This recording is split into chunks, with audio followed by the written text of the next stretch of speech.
सज्जनपुर गांव में रहने वाला मंगत लाल सच में बहुत चतुर था, इसलिए गांव वाले उसे मंगत लाल की जगह चतुरी कहा करते थे।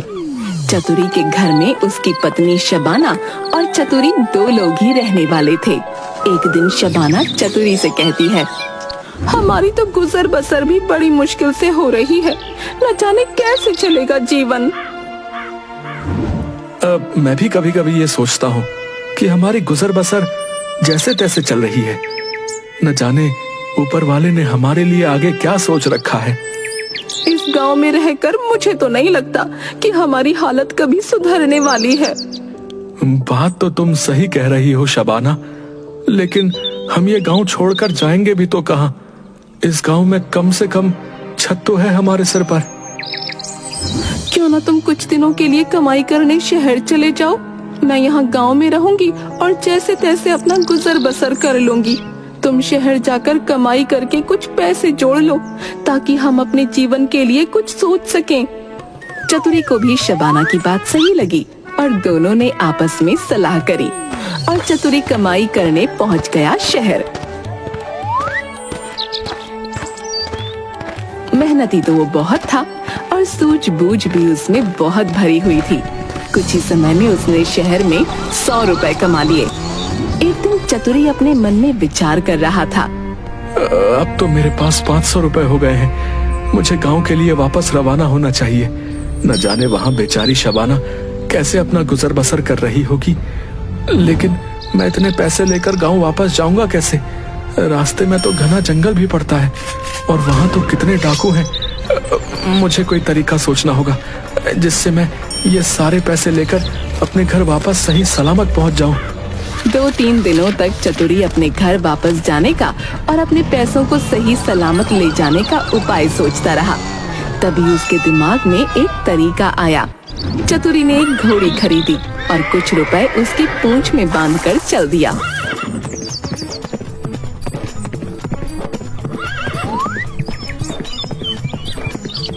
जैसे ही चतुरी जंगल के बीचों बीच पहुंचा, वैसे ही उसे डाकुओं की आवाज आई।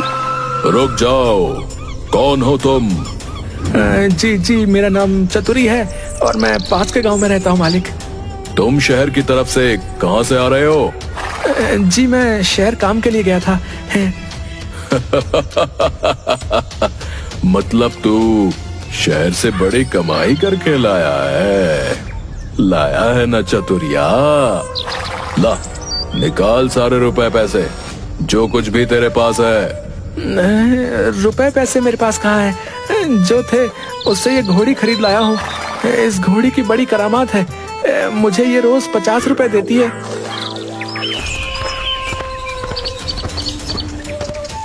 तुझे क्या हम पागल लगते हैं? भला घोड़ी भी कहीं रुपए पैसे देती है? मैं सच कह रहा हूँ। मैंने शहर में जितने पैसे कमाए थे उन सब पैसों को देखकर ये करामाती घोड़ी खरीदी है।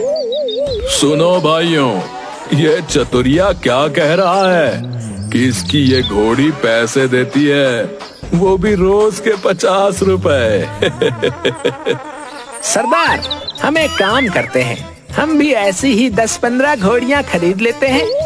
फिर हम सबको कभी डाका डालने या लूटपाट करने की जरूरत नहीं पड़ेगी। मैं सच कह रहा हूँ, ये करामाती घोड़ी है। हमें भी तो अपनी इस करामाती घोड़ी की करामात दिखा। जरा हम भी तो देखें तेरी करामाती घोड़ी कितने रुपए देती है तुझे। मैं सच कह रहा हूँ, ये करामाती घोड़ी है। इतना कहकर चतुरी ने घोड़ी की पूंछ में डंडा मारा और फिर घोड़ी की पूंछ से खन खन करके 50 रुपए निकल पड़े। घोड़ी की पूंछ से रुपए गिरते देख डाकुओं का मुंह खुला का खुला रह गया। अब सुन भाई, ये घोड़ी तुमने कितने में खरीदी है? क्यों, उससे तुम्हें क्या? हमें तुमसे कोई रुपए नहीं चाहिए, तुम बस हमें अपनी ये करामाती घोड़ी दे दो। नहीं, मैं ऐसा नहीं कर सकता, मेरी रोज की आमदनी बंद हो जाएगी। ये ले घोड़ी के 100 रुपए, तुम्हारी घोड़ी की कीमत।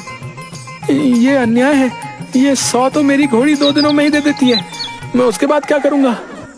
तुम भले आदमी हो, इसलिए हम तुम्हें तुम्हारी घोड़ी के बदले 200 रुपए देते हैं।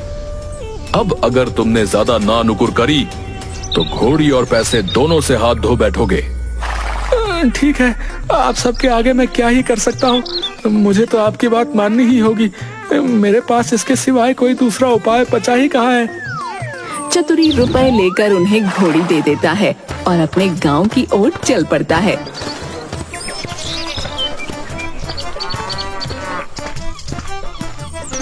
घर पहुंचकर चतुरी सारा किस्सा शबाना को सुनाता है। हमें तुमसे कोई रुपए नहीं चाहिए, तुम बस हमें अपनी ये करामाती घोड़ी दे दो। हो ना हो, 2-4 दिन में डाकू यहाँ आए बिना नहीं रहेंगे। हमें तैयार रहना चाहिए। लेकिन हम दोनों उन डाकुओं की पूरी सेना का सामना कैसे करेंगे? तू मुझ पर भरोसा रख और बिल्कुल भी फिक्र मत कर। मैंने सब सोच लिया है। अगले दिन चतुरी खरगोश के 2 एक से बच्चे ले आया। एक उसने शबाना को दिया और बोला, मैं रात को बाहर की कोठरी में बैठ जाया करूंगा। जैसे ही डाकू आए, इस खरगोश के बच्चे को ये कहकर छोड़ देना कि जा चतुरी को बुला ला, आगे मैं संभाल लूंगा। दूसरे दिन डाकुओं का सरदार घोड़ी को लेकर अपने घर गया और रात को आंगन में खड़ा करके पूंछ में डंडा मारा और बोला, ला जल्दी से आज के रुपए दे दे। घोड़ी ने रुपए नहीं दिए। ला ला जल्दी से आज के रुपए दे दे, मैं संभाल कर देता हूँ। घोड़ी ने रुपए नहीं दिए। मुझे लगता है आपने डंडा थोड़ा धीरे लगाया है। से रुपए आते कहाँ से? डाकुओं के सरदार ने कस कस कर कई डंडे पहले तो पूंछ में मारे, फिर कमर में। घोड़ी ने लीड कर दी पर रुपए नहीं दिए। मुझे लगता है कि उस चतुरी ने हमें बेवकूफ बनाया। उसने हमारे साथ बदमाशी की है और हमें धोखा दिया है। लेकिन ये बात मैं अपने साथियों को नहीं बता सकता, वरना वो सब मेरा मजाक उड़ाएंगे और मुझे सरदार नहीं समझेंगे। डाकुओं का सरदार समझ गया कि चतुरी ने बदमाशी की है।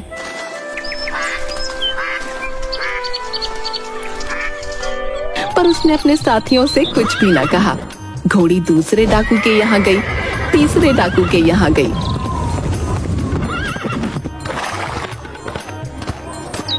उसकी खूब मरम्मत हुई, पर रुपए बेचारी कहाँ से देती। चतुरी ने उन्हें मूर्ख बना दिया। लेकिन इस बात को अपने साथी से कहे तो कैसे? उसकी हंसाई जो होगी। आखिर 5वें डाकू के यहाँ जाकर घोड़ी ने दम तोड़ दिया। फिर सारे डाकू मिलकर एक रात को चतुरी के घर पहुँच गए। दरवाजा खटखटाया। कहाँ है चतुरी का बच्चा? वो खेत पर गए हैं, आप लोग बैठे, मैं अभी बुला देती हूँ। इतना कहकर उसने खरगोश के बच्चे को हाथ में लेकर दरवाजे के बाहर छोड़ दिया। जा रे चतुरी को फौरन बुला ला। क्षण भर बाद ही डाकुओं ने देखा कि चतुरी खरगोश के बच्चे को हाथ में लिए चला आ रहा है। अरे आप लोग कैसे हैं आप सब? तो आप लोगों ने मुझे बुलाया है। इसके पहुंचते ही मैं चला आया। वाह रे खरगोश। डाकू गुस्से में भरकर आए थे, पर खरगोश को देखते ही उनका गुस्सा काफुर हो गया। ये तुम्हारे पास पहुंचा कैसे? यही तो इसकी तारीफ है। चाहे मैं 7वें आसमान पर भी रहूं, ये मेरा खरगोश मुझे वहां से भी बुला कर ला सकता है। चतुरी, ये खरगोश हमें दे दे। हम लोग इधर उधर घूमते रहते हैं और हमारी घरवाली परेशान रहती है। वो इसे भेजकर हमें बुलवा लिया करेगी। तूने हमारे साथ बड़ा धोखा किया है। रुपए ले आया और ऐसी घोड़ी दे आया कि जिसने 1 पैसा भी नहीं दिया और वो मर भी गई। खैर जो हुआ सो हुआ, अब ये खरगोश दे। नहीं, ये मेरा प्रिय खरगोश है और मेरे बाप दादा की निशानी के रूप में मेरे पास है। मैं इसे आपको कैसे दे सकता हूँ? देख चतुरी, जो हुआ सो हुआ। हम यहाँ आए तो थे तुझे मारने के लिए, लेकिन तेरे इस अनोखे खरगोश को देखकर हमारा दिल पिघल गया है। अब तू भी अपना दिल पिघला और ये शानदार खरगोश हमें दे दे। चतुरी ने बहुत मना किया तो सरदार ने 100 रुपए निकाले और बोला, ये ले 100 रुपए और ला दे, खरगोश को दे। चतुरी ने रुपए ले लिए और खरगोश दे दिया। डाकू चले गए। चतुरी ने आगे के लिए फिर एक चाल सोची। उधर डाकुओं के सरदार ने खरगोश को घर ले जाकर अपनी स्त्री को दिया और उससे कह दिया कि जब खाना तैयार हो जाए तो इसे भेज देना, और वो बाहर चला गया।